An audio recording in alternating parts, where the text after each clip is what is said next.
What if there was a way for us to base our actions on the truth and on what really happens, instead of being guided by our first impressions and those impulsive emotions? Well, the Stoics have an answer for it. And today we're going to investigate the discipline of assent. The Via Stoica Podcast with Brendan and Benny. Powered by viastoica.com, your home for coaching, workshops, quotes, and Stoic content that inspires.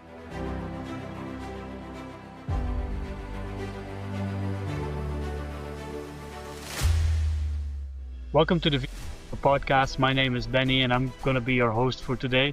And we're going to look into the discipline of assent, one of the Stoics' three disciplines. We have the discipline of desire, which we did in an episode earlier. And after this, we're going to talk about the discipline of action. But this is arguably one of the most important. Well, they all really make a combined effort and they should all be used in a combination with each other. The same as we can say about the virtues, wisdom, justice, courage, and temperance. There isn't really one that sticks out. The same with this. They're all important. But this one really has a workflow, has a way, a method to follow, which can make it a little bit easier for us in our daily lives, where we need to apply that pause if we need to at one point. So we're going to dive into that. In this conversation, we're going to really extract all the juice from it. And hopefully that after this episode, you can go out there and apply this to your life. And again, if you have any questions about this, or if you enjoy this episode, please like and subscribe if you're on the YouTube channel, but also on Spotify or podcast. Really appreciate that, and it helps us reach a wider audience. So please feel free to do so. And if you are struggling with these things, you can also book a free consultation to talk to one of our coaches, and you can then maybe start a coaching program if you feel to do so. But we're going to go right into the topic here. So we're going to talk about the discipline of assent. We're going to do this in a few steps. We're going to look at what is assent, what does it really mean, how can we apply it, what is the kind of flow that we're looking for, and then we're going to look at some practical tips and some things, among which is the pause, which is also our newsletter. You can go to viastoica.com and subscribe for this monthly newsletter if you want to get a little bit of tranquility in your inbox every month, which we will send to you. So let's look at what it means, right? So what is assent? When we look at this is one of the major concepts that we can see in the Stoic philosophy, especially when we look at someone like Epictetus. He talks about this a lot. In the Greek word, it's synkatathesis, but it really means to approve of something that is truly happening, right? We have a choice to make, and we'll get into the flow later a little bit. But assent really means, we have the options to assent, to reject, or even to withhold our opinions. And Zeno, he says that we should withhold our opinions more than we should accept or reject, and we'll look at that in the later stage as well. Why? Assent really means to make sure that you know all the facts, that you know what's happening, and then you can say, yes, this is a true impression. Right? Or when you have a first impression and it proves to be false, that you can reject it. And this really ties into how the Stoics view emotions. Again, a common misconception is that Stoics, they reject emotions, right? You have to be a stone wall and you can't feel anything. Well, that's really the opposite of what the Stoics had in mind with Stoic philosophy. We want to make sure that we use the emotions as a source of information, as a moment where we can see, okay, what's happening here? Why is this happening to me? And why do I feel this way? But we shouldn't let it influence our actions. And we have two kinds of emotions when we talk about it in the Stoic sense. We look at it as pathos or the eupatheia, a good emotion, and the pathos are the bad emotions. And by bad, we mean irrational emotions. Emotions that are not geared by reason or logic, and they are not working towards virtue. Those are the emotions like anger or fear or grief or any of those that really take us away from that connection that we have with nature and the divine, if you will. That moment, where we can use our rational mind and say, okay, what's really happening? And this is where assent comes into play. But when we break it down a little bit first, we look at these stages that we go through. And a lot of people, when I talk about this, they say, but I can't control that first impulsive emotion. When something happens, I have this immediate feeling, right? I have this thing that happens to me. And the Stoics are clear on this. Yes, this is normal. This is natural. Seneca talks about people blushing or being nervous, shaking, or sweating. There's a story in one of the lost discourses of Epictetus where this I think his name was Gellius or something. He was on a boat trip with a Stoic philosopher, and he asked this philosopher, was like, "Hey, the boat was, almost going shipwrecked or in a storm. Was it was going to be like they were going to go underwater?" And during that moment, this person looked at the Stoic philosopher, and he's like, "Hey, he's turning pale. He looks frightened. What's happening here?" So after, when the boat was fine, this guy went up to the Stoic philosopher, was like, "You're supposed to be Stoic. I saw you turning pale and looking scared." And this Stoic philosopher, he told this Gellius person, he said, "Well, yeah, this is normal. This is human, right? You have this impulse, this thing that happens to us. You get this sensatory information, and the first immediate reaction is maybe to cringe, or maybe to blush, or have certain reactions, right? This impulsive reactions. But then the Stoic practice comes in, where we apply this pause, where we just take a moment and we step back and say, hey, what is really happening?" And in the story, it says that they talk about a wave going over the boat and almost crashing onto them, right? And instead of saying, hey, this wave is coming over my head, it's going to kill me, or this is bad, so for us would say, hey, there's a wave over my head, without adding the opinion, without adding this extra emotion to it. And then we can take action according to the situation, what's happening. Instead of it being bad or good, we can say, hey, this is happening. This is what I'm supposed to be doing.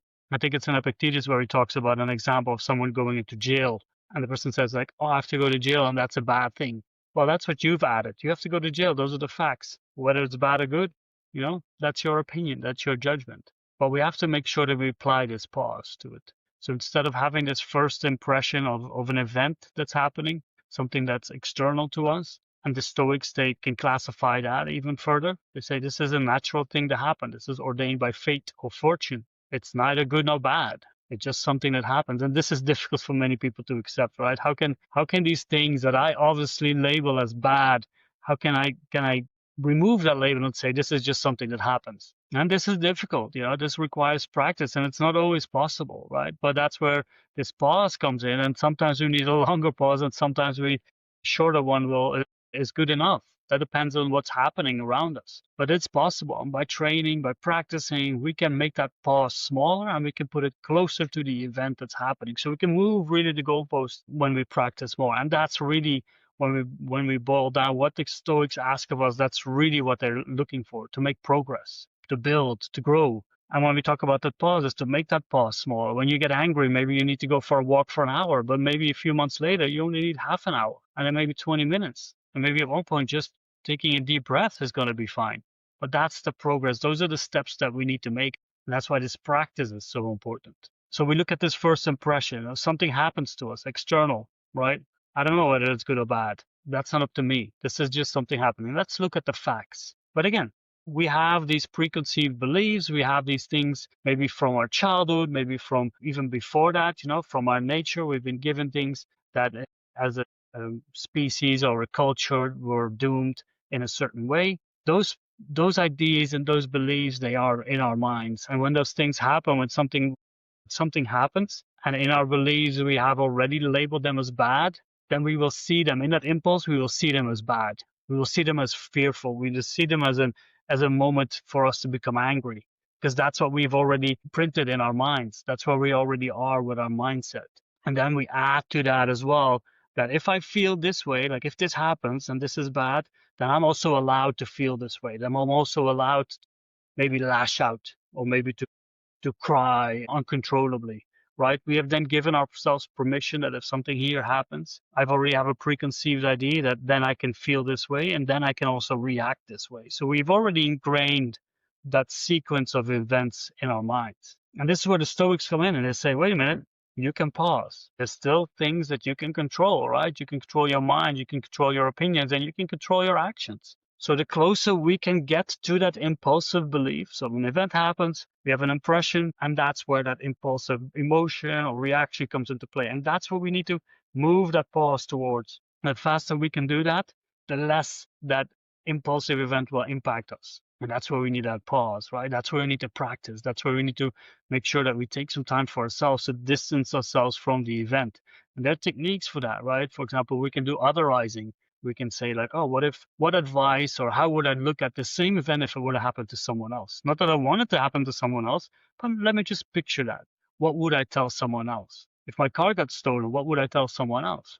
It's just a car, you can go to insurance, you can do this, you can have these steps, and that can maybe, take us away from that moment already. But first we need to pause, right? First we need to take ourselves out of that instant where the impulse, where that belief is still kind of triggering us. And what happens in this pause, and especially after this is where we are investigating what's really happened. That's why we're looking at these impressions, right?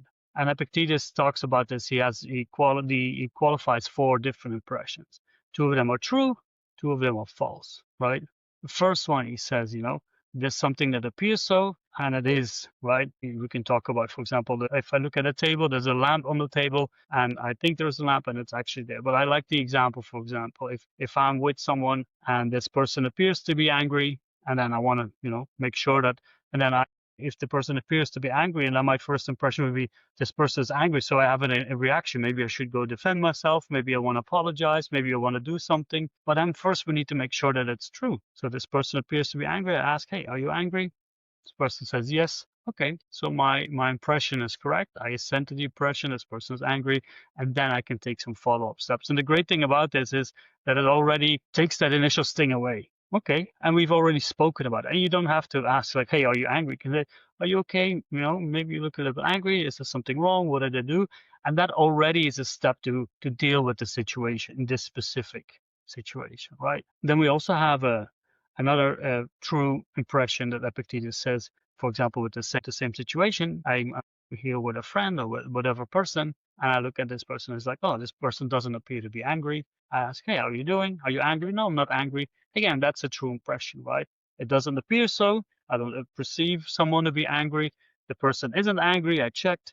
Okay, then I can make the follow-up steps that are necessary. Those are the two impressions that are true. Now we're going to the false impressions, and this is where the real work comes into play. This is where we're going to reject the impression, right? Instead of where we're doing the assent, we approve of it, and then we make the right assumption.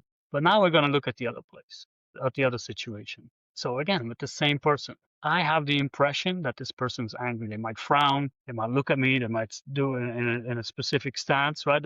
My impression is that they're angry with me. So my first impression, the waves come over me. I have this impulsive thing. Maybe I'm blushing. Maybe I'm kind of quenching back a little bit or whatever I'm doing. And then I go, hey, how are you doing? You appear to be angry. Is that so? No, I'm not angry. I'm just maybe thinking, maybe frowning, maybe some other kind of gesture, right? Or that looks to me to be angry. So my impression was false. So whatever instant impulsive reaction I had was based on a falsehood. So now I reject that impression. And then from then we laugh. It's like, oh, why did you think I was angry, right? And then we can talk about it and we can continue. But I don't have to then make any wrong assumptions or judgments or opinions based on something that's not right. Now there's the next one, and this one is maybe a little bit more difficult to identify because you're not looking for it. But again, with the same person, we know the example. But this time, for me, this person doesn't appear to be angry. I'm just not seeing it, or the person might be hiding it in a correct way. And then as I get to speak to this person, I find out, hey, they are angry, right? So yeah, no, the tone, they are angry. And I ask, are you angry? Yes. So now I have to reject that first impression where I was calm and I was, just going about my business. Now I have to change and say, okay, this is the situation, right? I reject that first impression, but now I have the new impression. I sent to it. I know that it's true. And then I can base my actions on the right information, instead of continuing on my business that might damage the relationship or whatever repercussions it might have. So that's something that we really need to keep in mind. So we also have that third option. So we have the assent and reject. We know the four types of impressions that we can get according to Epictetus. Now I can work on making sure that I have the right action. But we also have the third option is to withhold our judgment. Now, why is this important? Why did Zeno say I might have to use this more than the other two? Because it is very difficult for us to understand what is truly happening, because there's so many layers to the truth, right? There's so many things. Even if I am talking with a person and say I'm not angry, they might not tell me the truth for whatever reason, or I might not even figure it out, or I might not be able to speak to them, especially when we go online. There's so many things. We're texting now more than we're speaking. And it's so difficult to convey our emotions, to make sure that the people really get the message that they see, because oftentimes we read the message with our emotional state in mind, not with the intention that the sender had in mind. Yes, we can use now emoticons or whatever means to try to convey a certain emotional tone in a message, but still, it's very difficult. So many times we need to first withhold that judgment. We have an impression, right? We have something happening, and we are very quick to assent or reject to this event, to this impression that we get. Why? Because that gives us kind of certainty, right? We want to have an opinion. We want to form a judgment. We want to be able to make a concise, decisive action based on what we think that we know. But many times we just don't know. We cannot be certain about it. And that's why, first of all, and this could be seen as part of the pause, but making sure that I would hold my judgment is key in this, because I don't want to jump to conclusions too quickly, because jumping to conclusions will make me do something, will make me form an opinion with something that is not correct. That's what we've got to prevent. That's what really the Stoics tell us. There's a lot of people who are just being dragged along in this river of opinions, and they can't stop themselves. And this makes you susceptible to external influences, to opinions of others, to the music, to the news stream, to all the algorithms that we're following. So try to withhold your opinions, try to withhold your judgments and your actions for a little bit. Try to figure out what's really happening. And if you don't know, maybe the best case is not to act on this. Maybe the best case is to stand back. Or maybe you need to find out and you do need to step in, right? So those things are really important. And that's why we talk about this discipline of assent. It's to make sure that we are basing our actions, our opinions, our judgments on the truth. And that's really what is a key responsibility for us here, especially when we talk about this day and age where we look at politics, we look at global things happening. And many people, they think that they know, and they share their opinions based on whatever facts or whatever information they have found. Well, it's nowhere near the truth. In these moments, Stoic philosophy is essential to us for living a good life. Because if we keep building our opinions on loose sand, on these things that are not correct, then we might enter a dangerous path. That's what we've got to try to avoid. And for example, we can look at Marcus Aurelius. He talks about this in the meditations quite clearly. He talks about stripping things down to the bare essentials, right? To the bare essence of what it is. Wine is just fermented grape juice. Purple dye, the most expensive color back in the day, is just the intestines of a shellfish. Instead of adding this value to the things that we see, to the things that we think make our lives accomplished or successful, let's look at what they really are. You want that fancy car? Okay, but remember what it is. It's a tin can with wheels that bring you from A to B. Is that good or bad? Depends on how you use it. But inherently, it's not good or bad. It's just a vehicle. It's just some tool, some mechanism to bring you somewhere, right? So that's how we've got to keep in mind in order to not jump to conclusions and not to add too much value to these external things, or to say that this event is good or bad. And it can also help us then to change our beliefs of what we have on things before we get a chance to use our rational brain, because that's where the important step comes into play. Yes, in the moment, we will try to do this. And again, this is difficult. This isn't something that we can just pick up and do. It's not like I have the time at every moment to sit back, to pause, and to reflect on what's really happening and to make the best choice. Sometimes an instinctive decision needs to be made. And I get that, but that's where also the Stoics again say we got to try our best.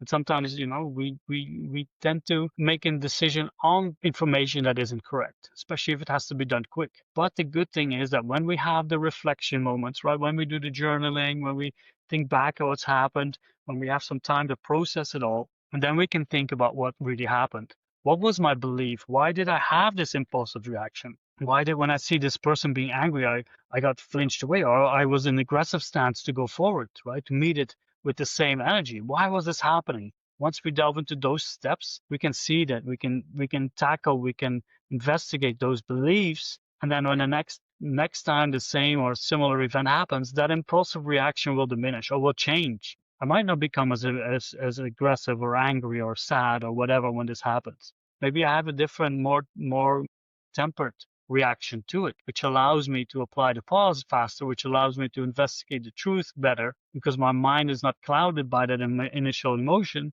and then I can find the proper action to apply to the situation. And that's really what it boils down to. It's again this practice. And by journaling, by investigating those initial beliefs, those emotions, right? That's why they are key to us, to understanding ourselves and to know ourselves a lot better, because then we can find the information that they're giving us. And they are very valuable in that sense. They give us all the information that we need to know about us because life is just a mirror. The same event can happen to me or to someone else, and they might see it completely different than me. Why? Because my mind is focused on specific things and specific aspects of what's happening around me. Marcus Aurelius says, the world is nothing but change, and life is only perception. Stoics are empiricists. They talk about, we perceive the world with our senses, but my senses are then also computed by my brain, and they will pick up on things that my brain is highly alert to. And once I understand that, once I can see, I can then change it. I can change those habits, those connections to something better, to something more positive, something more moderate, something based on wisdom and justice and using courage to apply this. Again, that's why the Stoics, they say virtue is the only good. That's what really matters. Making that moral choice is most important. But in order to do so, we need to base our information that we need to make that choice on the facts, on the truth. And that's why we need to make sure that we have our impressions right and we can then assent to that impression in the right way. Or reject it. But first try to withhold it. I think that that's where we've all got to try a little bit harder, to not jump to conclusions, to not give the opinions so fast. That happened to me many times. When I get an email or a message and it's like, oh, this person is already, rejecting me or sending me a horrible email or whatever. And then when I wait a little bit, I read it again, I see what's really happening. I ask an email, hey, instead of accusing, instead of attacking, I write an email back, hey, what's happening here? Can you elaborate? I didn't quite get it. And then after that, I can base my opinion. And if they are angry, then I can, from a calmer state of mind, choose the best course of action to approach them. So again, we've talked about, the assent. We've talked about the impressions, right? We have an event happening. We get an immediate, that impulsive impression, the pro emotion, if you will. We can take a pause. Then we can investigate what's really happening. Then we can try to first withhold your judgment and then see if your impression was correct.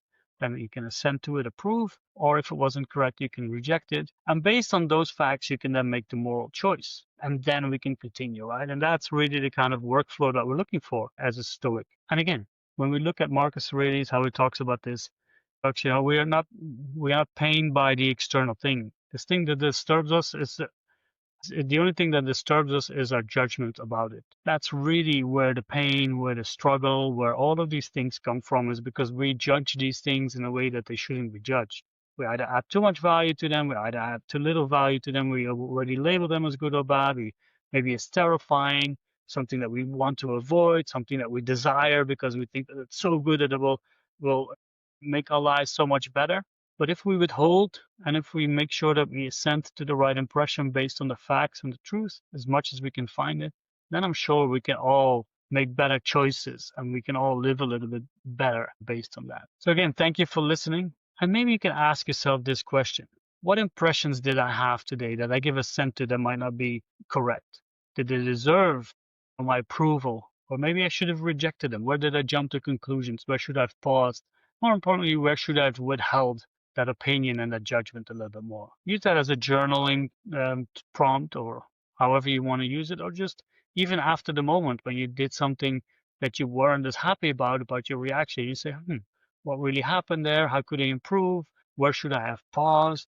And how should I looked at the situation? Should I give it assent or rejected it or withheld? And maybe that's a good place to start, to withhold our opinions a little bit more, especially in this time of social media and the news, where the news is flying around us so rapidly.